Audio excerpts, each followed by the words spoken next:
teman-teman, bertemu lagi dengan Kanza Maulid Channel. Apa kabar semua teman-teman? Semoga dalam keadaan sehat ya. Nah teman-teman, hari ini saya berbagi sama teman-teman sedikit tentang obat-obatan yang ada di Meksiko ya. Nah biasanya kalau kita sakit, sama juga kayak di Indonesia ya, kita sakit tentu kita pergi berobat ya. Dan biasanya juga sama ya, ada juga di rumah sakit, ada juga yang kita pakai asuransi, klaim asuransi di sini.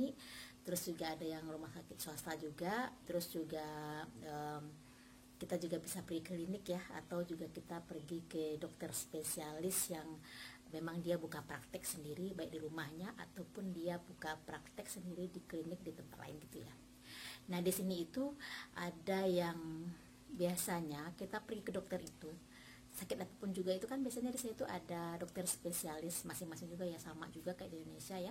Nah di sini tuh ada namanya dokter medicine ya.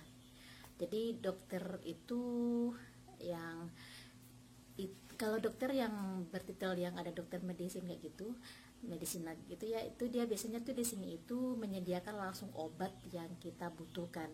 Jadi dia tuh punya sekalian kayak apotek gitu di kliniknya dia sendiri, walaupun dia nggak punya asisten ataupun dia punya asisten kayak gitu teman-teman.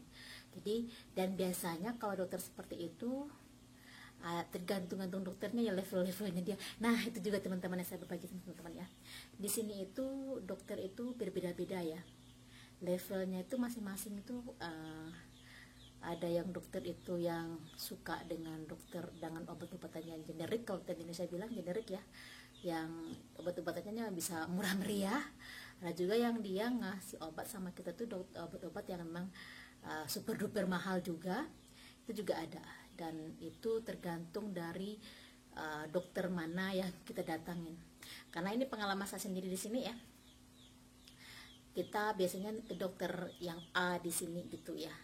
Itu saya kalau sakit apapun juga tuh selalu dia ngasih resep itu yang tidak mau memberikan dokter resep yang yang kayak generik gitu lah, yang agak murah-murah gitu ya, pasti harga selalu mahal gitu loh.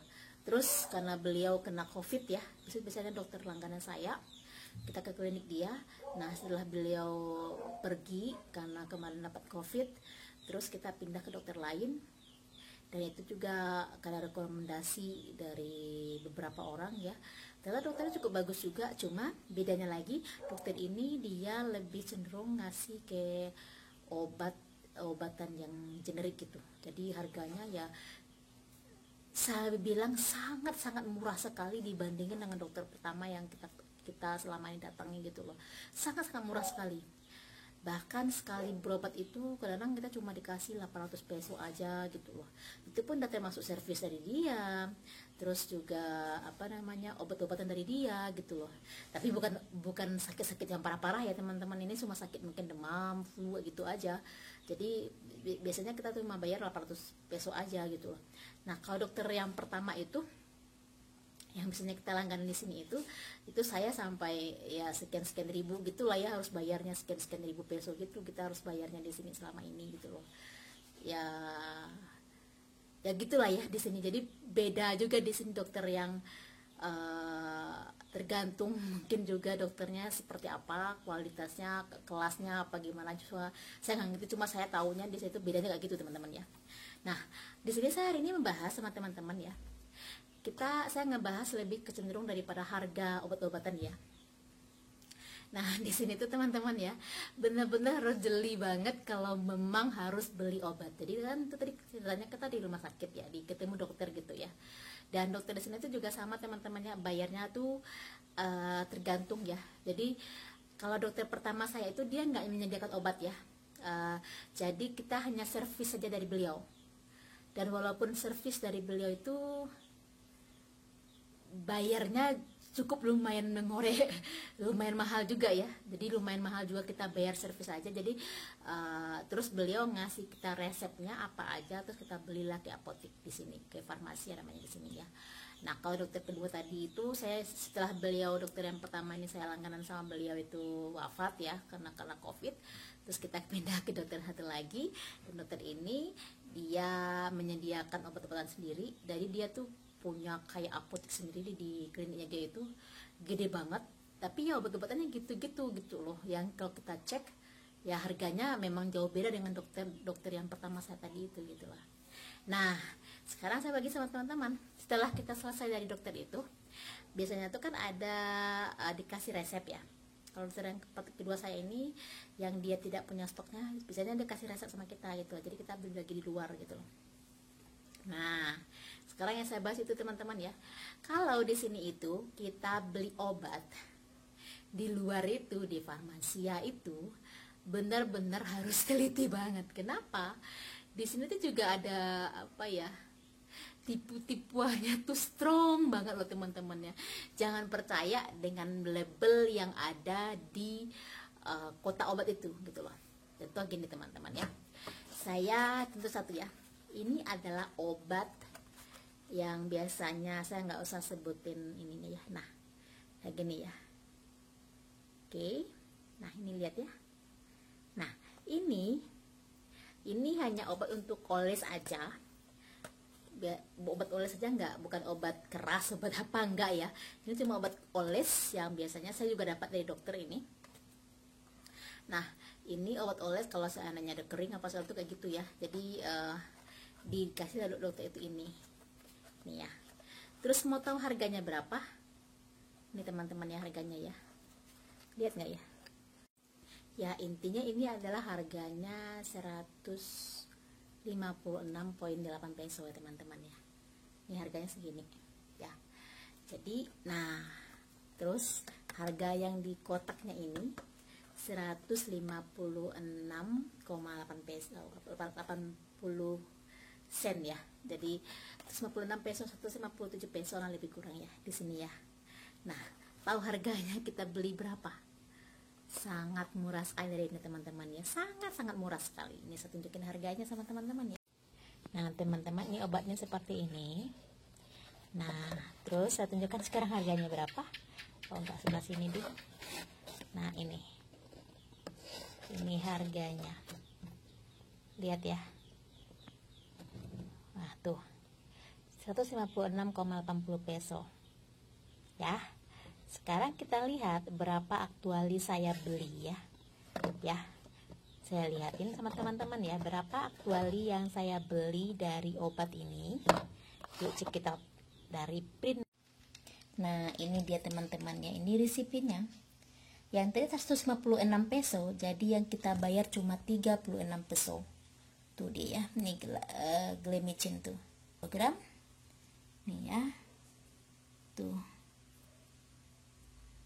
program tuh cuma 36 peso doang kita bayar tuh. Bayangkan ya, jadi kalau kita beli obat di sini itu seperti itu teman-teman.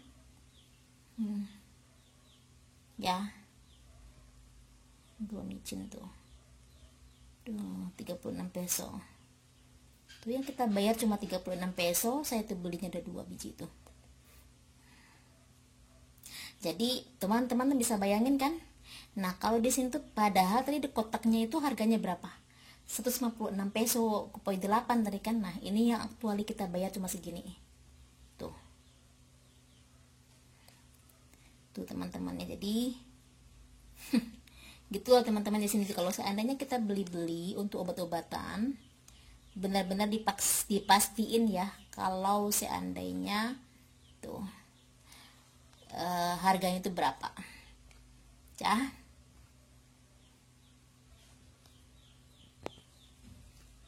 Nah teman-teman demikian lah ya, kalau di sini seperti itu.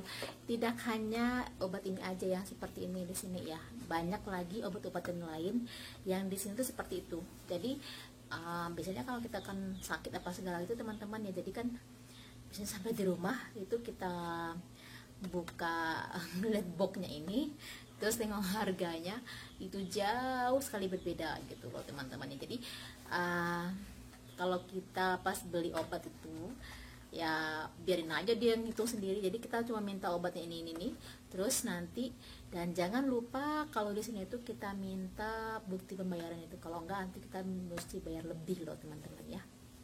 Di sini seperti itu. Nah terus di sini itu kalau seandainya kita beli obat itu, jadi selalu pastikan itu dari harga yang tertera di box itu, kita langsung, kalau seandainya di apotek di sini kan mereka akan ngambil sendiri tuh si apotekernya. Nah kan di luar apotek itu juga ada obat-obat yang dijual bebas loh teman-teman. Jadi maksudnya tuh yang obat-obatnya nggak dikontrol sama apotekernya, jadi obat-obat itu di luar gitu loh. Di sini tuh kayak Farmasia itu ada store-nya juga teman-teman, jadi tidak hanya jual obat-obatan aja, mereka enggak. Jadi juga kadang-kadang ya ada beberapa farmasi seperti itu, mereka juga jual kayak paper, kayak kertas untuk toilet dan sebagainya, kue-kue apa segala banyak kok teman-temannya di sini. Jadi nah ada yang obat-obatan itu yang juga dijual di luaran gitu. Nah jadi tidak masuk di dalam kontrol apotekernya. Kalau di luar itu kan nanti yang kasirnya kan orang biasa ya, nggak apotekernya itu gitu loh. Nah di situ yang biasanya sering kena gitu loh ya. Jadi kan karena harganya di box itu berbeda sama dengan harga aktualnya, nah disitulah permainannya biasanya di situ teman-teman. Dan makanya saya selalu bilang ya, kalau seandainya kita belanja apapun juga di sini, kita selalu bilang dan minta struknya bukti pembayaran itu gitu loh. Karena kita bisa lihat tuh berapa harga aktualnya gitu loh. Nah biasanya kalau dengan harga-harga uang yang obat kecil-kecil kita kan ada masalah ya. Yang bermasalah itu yang obatnya itu sampai 1000-an lebih kayak gitu itu loh teman-teman. Saya juga ada kayak gitu teman-teman ya, karena saya juga pernah pakai. Nah itulah saya yang taunya di situ gitu loh ya, yang 1000-an lebih ya gitu ya, pokoknya atas ribuan gitu deh yang harga obatannya kayak gitu tuh. Nah itu yang kita mesti agak-agak teliti banget teman-temannya di sini itu.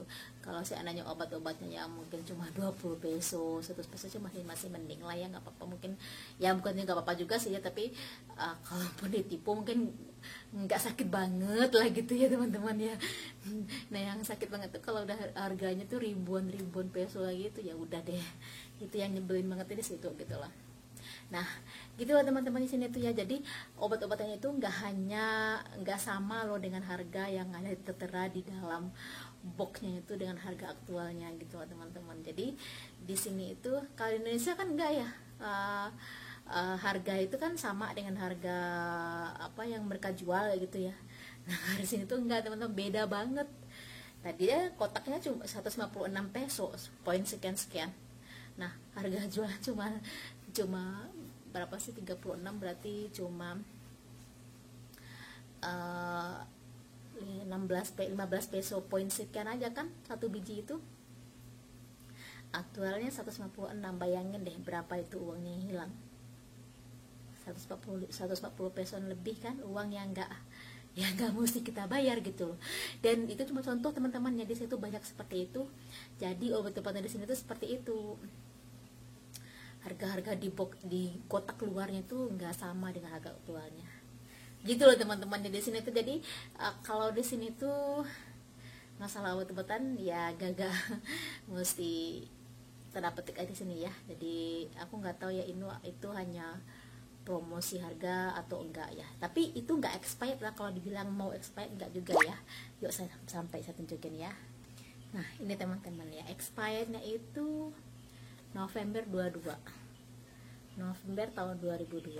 Ini jauh banget kan, sekarang aja baru Maret 2001. Ini masih November 2002. Jadi kan kalau ngomongin expired kan masih lama tuh. Jadi tuh nggak tergantung dari expired apa segala, nggak tahu deh ya harganya tuh dibikin seperti itu seperti apa. Dan saya sampaikan ya, tidak hanya obat-obat yang harganya agak di bawah seperti teman-teman ya, tapi obatan-obatan yang harganya ribuan peso juga sama aja. Jadi makanya saya bilangin hati-hati aja kalau pas mau belanja obat-obatan di sini, kalau emang lagi sakit apa segala gitu. Dan di sini tuh emang beda banget dengan Indonesia gitu loh teman-teman ya. Oke teman-teman, saya berbagi sedikit hari ini sama teman-teman, semoga bermanfaat. Dan inilah cerita saya di Meksiko ya. Cerita saya kalau lagi berobat apa segala seperti itu teman-teman di sini. Oke teman-teman, makasih banyak telah menonton. Sampai bertemu di video berikutnya dengan Kanza Mual Channel. Jangan lupa subscribe, like, dan komen, share sama teman-teman yang lain. Makasih banyak ya. Salam, bye. Si te gusta mi canal, por favor suscríbete. Gracias, adiós, saludos.